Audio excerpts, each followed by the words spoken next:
একটা জিনিস খেয়াল রাখিয়েন ভাই, কথাগুলো কিন্তু হক, কারো কাছে লাগবে না ঢোক।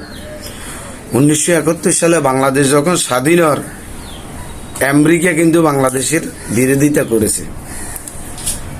এই যে কিছুদিন আগে আমরা ডোনাল্ড ট্রাম্প নির্বাচনে জিতবে, আওয়ামী লীগের কেসে নাচানাচি, যখন ডোনাল্ড ট্রাম্প শপথ গ্রহণ করে আওয়ামী লীগেরা কি নাচানাচি হেতা করে ক্ষমতায় বসা দিবে। আসলে ডোনাল্ড ট্রাম্প যত আপনারা নাচানাচি করেন, শেখ হাসিনা কার বেটি? বঙ্গবন্ধুর বেটি। বঙ্গবন্ধু কি করছে?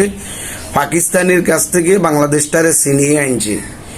তখন এই আমেরিকা পাকিস্তানের দিছিল অস্ত্র, আর ভারতের সহযোগিতা অস্ত্র দিয়া, স্বয়ং শক্তি সমর্থ দিয়ে বাংলাদেশটারে সাহায্য করেছিল।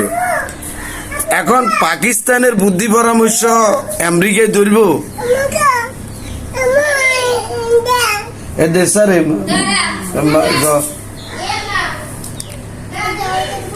না, বাংলাদেশের পরে বুদ্ধি পরামর্শ এই আমেরিকায় ধরব?